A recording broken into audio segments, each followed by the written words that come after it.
সার্বিকভাবে এই বহরমপুর রাজনীতি একটা অন্যতম বিক্ষিপ্ত জায়গা, যেখানে এখানকার যে যারা গণদেবতা আছে অর্থাৎ ভোটার যারা আছে, নাগরিক যারা আছে, তাদেরকে বিভিন্ন চ্যালেঞ্জ নিয়ে বিভিন্ন সময় আমাদেরকে বোঝাতে হয়। কারণ শহর কেন্দ্রিক মানুষের তাদের ইনফরমেশন, তাদের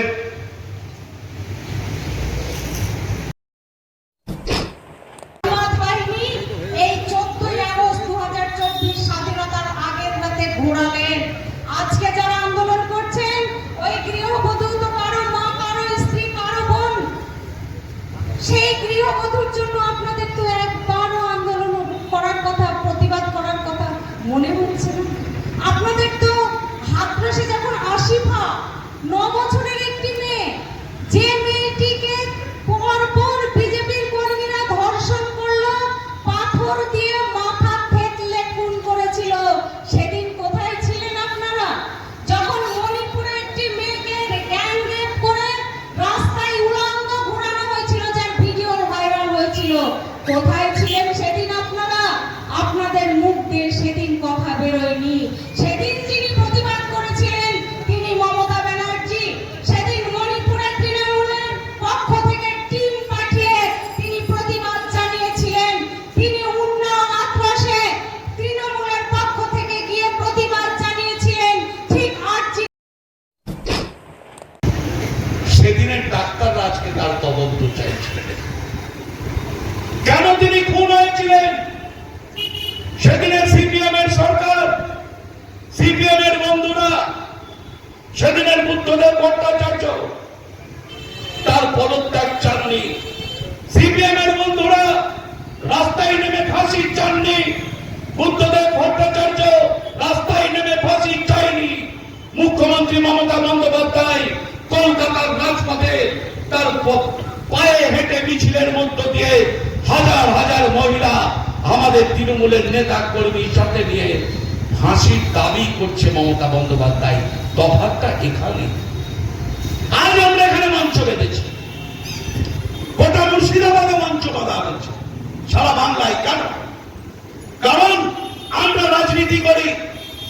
আমাদের কাজ হচ্ছে মানুষের বক্তব্য রাজনৈতিক প্ল্যাটফর্মের মধ্য দিয়ে পৌঁছে দেওয়া। এটাই কিন্তু একজন রাজনীতিকের কাজ, যে কাজ মুখ্যমন্ত্রী মমতা বন্দ্যোপাধ্যায় করছে, যে কাজ এই মুর্শিদাবাদ জেলায় আমাদের নেতা নেত্রীরা করছে। অন্যভাবে বাংলাকে অশান্ত করার চেষ্টা করছে। আজকে আপনাদের কাছে তাই আমরা বলতে চাই, আজকে গত 5 আগস্টে যে নৃশংস ঘটনা ঘটেছে, মৌমিতা দেবনাথকে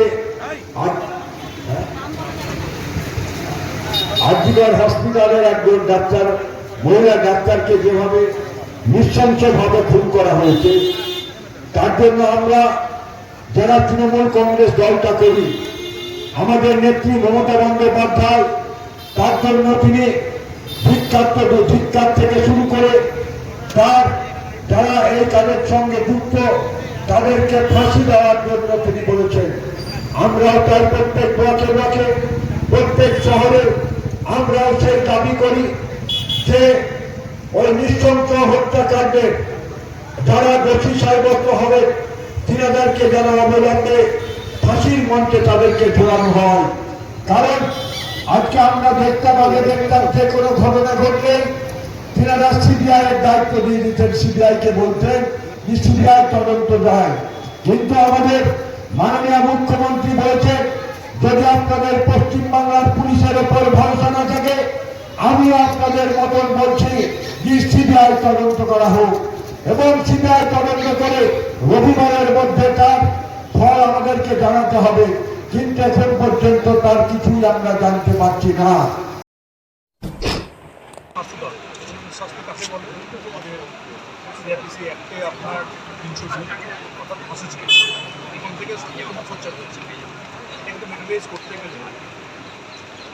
সবাই জানে যে সংবিধানের তিনটে পার্ট আছে, একটা লেজিসলেটিভ যেটা বিধানসভা, রাজ্যসভা এবং লোকসভা, আর একটা আপনার এক্সিকিউটিভ যারা বিএমএসপি বা যারা যারা আছে তারা, আর একটা হচ্ছে জুডিশিয়ারি। অর্থাৎ ভারতবর্ষের যে কোনো মানুষের শাস্তি দেওয়ার অধিকার জুডিশিয়ারির আছে, এছাড়া অন্য কাউরির নেই। বিশেষ করে কিছু সেকশন আছে, এই সেকশন পর্যন্ত এরা যেতে পারে, এই সেকশনে এরা যেতে পারে, এগুলো হতে পারে। তারপর যখন একটা বৃহত্তর কোনো ক্রাইম হয়ে যায় এটাকে judiciary, high court, supreme court, first track, এগুলো এরা বিচার করে। এই পদ্ধতির বাইরে চিন্তা করবে যখন আমাদের দেশের রাষ্ট্রনায়ক মহাত্মা গান্ধী মারা গেছে, তাকে হত্যা করা হয়েছিল রাফরাম বর্ষে, তার কিন্তু ফাঁসিহানি সিস্টেমের মধ্যে দিয়েই তিনি যাবজ্জীবন মানে দোষে কারাদণ্ড পেয়েছিলেন। তার সঙ্গে যখন রাজীব গান্ধী হত্যা হয় তখনও সেখানে জুডিশিয়ারি তাদেরকে যাবজ্জীবন কারাদণ্ডে দণ্ডিত করা হয়। অর্থাৎ এই যে রাস্তাঘাটে আপনার সিপিএম পালারা যেভাবে আন্দোলনটাকে প্রকৃত দোষীকে যেভাবে খুঁজে বের করা হয়েছিল এবং তার সঙ্গে যারা আরও জড়িত আছে বা জড়িত নাই, এই ইন্টিগ্রেশন প্রশ্নের মধ্যে দিয়ে জুডিশিয়ালি ব্যাপারটাকে মিনিমাইজ করা হচ্ছিল, ঠিক সে মতো অবস্থায় সিপিএম দেখছেন যে মমতা বন্দ্যোপাধ্যায় ঠিক লাইনে চলছেন এবং তার রাজধর্ম পালন করতে গিয়ে যেই হাতটা তাকে কিন্তু রেয়াত করেন, এরকম একটা দৃষ্টিভঙ্গি থেকে যখন মানুষের আস্থা ভরসা মমতা বন্দ্যোপাধ্যায়ের ওপর আরও বেশি করে বাড়ছে, ঠিক এবং এই ঘটনাকে একটা দিকে ন্যায় বিচার দেওয়ার জন্য তিনি যেভাবে সোচ্চার হয়ে উঠেছেন, সিপিএমে সেটা পছন্দ হয়ে যায়। সিপিএম এটাকে নিয়ে তারা ভোটে ফিরে গিয়ে দুর্নীতি দেখতে হতো, তারা রাজনীতি করতে শুরু করলো। তার সঙ্গে সিপিএমের ঘরে বন্ধু পেতে বিজেপি, কংগ্রেস ইত্যাদি যে দলগুলো, যেগুলো মমতা বন্দ্যোপাধ্যায়ের দল, মূল যে আমাদের এই যে ফোকাস, অর্থাৎ এই যে নারকীয় হত্যাকাণ্ডের দোষীদের অর্থাৎ কালপিটদের যে শাস্তি চাই, এই শাস্তি যে প্রসেসের মধ্যে এগোচ্ছিল, সেই এগোনোটাকে তারা তাদের পলিটিক্যাল ক্রেডিট নেওয়ার জন্য ব্যবহার করতে শুরু করলো। মানে একদিকে দাঁড়ালো হত্যাকাণ্ড, একদিকে দাঁড়ালো পলিটিক্যাল ক্রেডিট। এই দুয়ের মধ্যে দাঁড়িয়ে এমন একটা কী বলবো ম্যাসাকার এবং ভ্যান্ডালিজম তৈরি হলো, যেটা নিয়ে একটা নেতিবাচক বার্তা জনসমাজে তৈরি হলে এবং সমাজের মহিলাদের মধ্যে একটা বড় রকমভাবে ভয় ধরে গেল।